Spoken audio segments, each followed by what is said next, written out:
Back again, viewers, back again. It's not your boy Leroy, it's me. And of course I'm on Blackpool Promenade. Pretty overcast day today, as you can see it's pretty quiet. Just wandering around here. And you can see, very quiet today. But today, we're going to focus our sights on this building here, Funland. I'll take you back, as far as I can remember, probably starting around 1975. So if you like the video, hit the like button and subscribe, and I'll tell you what I do know about this building. What I can remember from my memory. It's pretty much steeped in the history, this one, dating back from Ripley's Believe It or Not. Going back with the history lesson, okay. So I'm going to put our sights on this next building here, Funland. And what I could tell you about it from my history down on this promenade. So I could take you back roughly around 1975. About 1975, yeah. We had I don't know exactly when it opened, but we had Ripley's Believe It or Not on this site.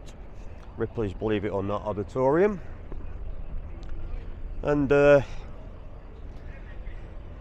basically, it was set back, the building was set back. There was a massive sign on the promenade for Ripley's Believe It or Not, which was visible for a long way.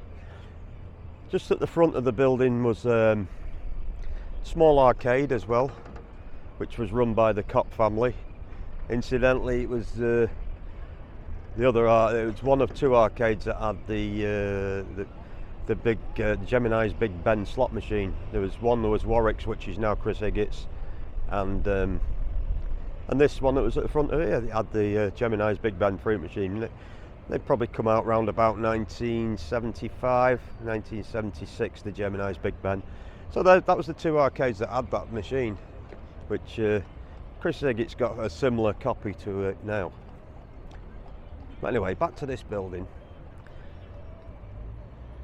When Ripley's Believe It or Not closed down, it was demolished around about 1976, 1977, I think. It was taken over, it was rebuilt as Penny Booth. Penny Booth, which was run by the brothers Frankie and Philip Booth, which also had the Purple Penny closer to the town centre, but we haven't got to that yet. So yeah, they had two arcades on the promenade, the Booth brothers, and this being like the flagship, the Penny Booth. They run it for a number of years, and then they sold out, I think probably around about 1980, 81, to Barry Noble. So Barry Noble took over, and boy did he send shockwaves through the industry when he took this building. Firstly, he had a prize bingo on the first floor. In fact, it could have been on the ground floor first. I think it was on the ground floor first, but he moved up to the first floor. Oh my God. One of the first things he did was drove a car in there, stuck it up on scaffolding and stuck 1,000 wins on the number plate or something like that. I can't remember exactly how many wins, but you could win a car on the bloody bingo, which was incredible in them days. So it's obviously, as you can think, everybody on the promenade was doing like 50 cigarettes for one win or whatever at the time, and this guy walks in and puts a car up. Added to that, the last building we did, this one here, Spence, he put a 2p bingo in there, and further south where Silcox is now, which was originally Pastimes Arcade, he put a third bingo, the Texas Star. So we had 3 bingos running consecutively all the same time. One of them where you could win a car. One of them it's 2p a go. And the third one, if I remember right, you could win a bloody TV on the first game every day, a colour TV, first game every day.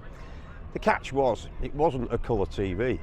It was the advert said a coloured TV, and it was coloured. It was the colour of the cabinet, not the actual screen. It was a black and white TV with a coloured cabinet, red, blue, white, or whatever. So, yeah, a bit of a catch there, but he did give away a coloured TV at the beginning of every session. Anyway, round about He run it. He was one of the first people, in fact the only person I can remember that actually advertised his arcade on national TV as well. He had a TV slot on the adverts advertising his 10 pence cups of tea and coffee. That's what he used to do, 10p cup of tea and coffee to draw people in. And he also opened this place 24 hours a day. 24 hours a day, 7 days a week. You could go into this arcade. So he did a lot of firsts that we'd not seen on this town. Like I say, he sent shockwaves through the industry here. Around about 1991. Yeah, about 1991. 1991, 92. This building burnt to the ground. Absolutely wrecked. Another building gone on the promenade. Anyway, it was quickly rebuilt to its former glory, and sadly then Barry Noble died. He died in the Isle of Man, if I can remember rightly. He died in the Isle of Man at the airport on the tarmac through whatever, and I think he had a heart attack. If I remember rightly. Anyway, that was the end of Barry Noble there. It was then put into trust with his son. It was run for a couple of years then, and then it was sold out to the people that have it now. I think they're called Smiles for Miles, the company now that has it, but it's nothing like it used to be, nothing like the pull it used to have. But it's still an half decent arcade. Yeah, so that's about all I could give you on this arcade, but this building. But more so on the history of Barry Noble. What an incredible businessman. For one man to come into this town and turn it upside down the way he did was unbelievable. But that's about it for today, folks. I'm going to close it on that, and hopefully some of you can remember. So it was Ripley's, believe it or not, then the Penny Booth, then Funland, and Funland it is now. I must say though, I prefer the old Funland sign when it was up there before. It used to all singing, all dancing, done by Harper Signs of the North East, Newcastle I think they are. It was incredible, the sign work on this building, and the actual the TV commercial that Barry Noble did for this building. He was actually stood on the roof doing the commercial. I remember it well, and that was long before there were drones. So how they did it, I don't know. It must have been helicopters or something, I don't know, I'm not sure. But that's the sort of lengths that this man went to put his own stamp on Blackpool. And what an amazing showman he was. Okay, incidentally, his brothers, he had two brothers at the time, they bought out Coral Island further up, which everybody knows Coral Island. And sadly one of them's passed away, but there's still one brother remaining, but we haven't got to that building yet. And that's all I have for you today. It's taken a lot of time up getting across these buildings because there's so much history on them, even in my short lifetime. So things change so quickly around here. Okay guys, I've got to put this one right actually, because something's just jogged my memory there about the fire at Funland in stroke 91, 92. I seem to remember that when they pulled the building down, when it was demolished to be rebuilt, they left the ground empty for a year. So therefore there was a fairground on it for a year. I don't know if anyone remembers that. Put your comments below if you do. I'm pretty sure I'm right. I'm pretty sure there was a fairground on there for one season only before Funland was rebuilt to its former glory. But yeah, I've got to put that one right because I'm pretty sure I'm right on that one. So there you have it, guys. That's a history I can remember on that building, dating back good 40 odd 50 years there. God, I remember that Ripley's, believe it or not, building like it was still there today.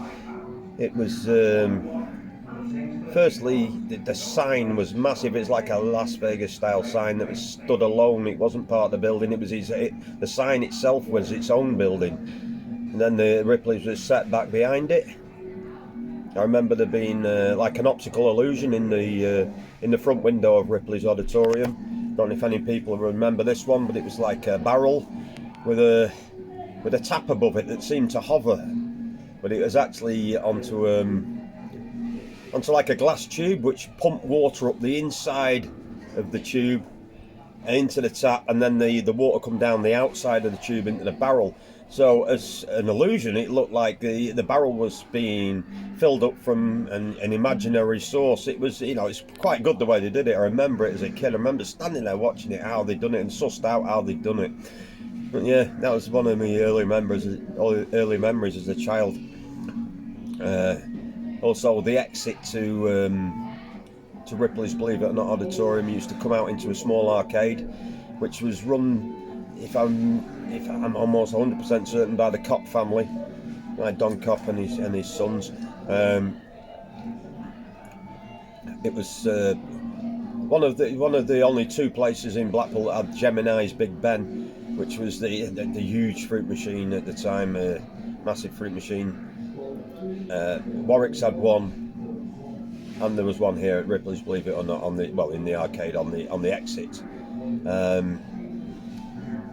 Obviously, Warwick's is now Higgett's, and he's got a copy of that machine now. It's not the original Gemini's Big Ben, but it's a good copy, and it probably is the biggest one in the UK now. I don't know, and it's there, and that's it. And that's what I can remember. But yeah, Ripley's Believe It or Not.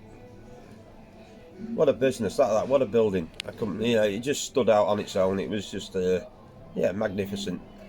And then it was demolished to make way for Penny Booth Arcade, which then became Funland. Okay, that's it for now, guys. I'm off. Catch you later. Sayonara. See you later. Bye.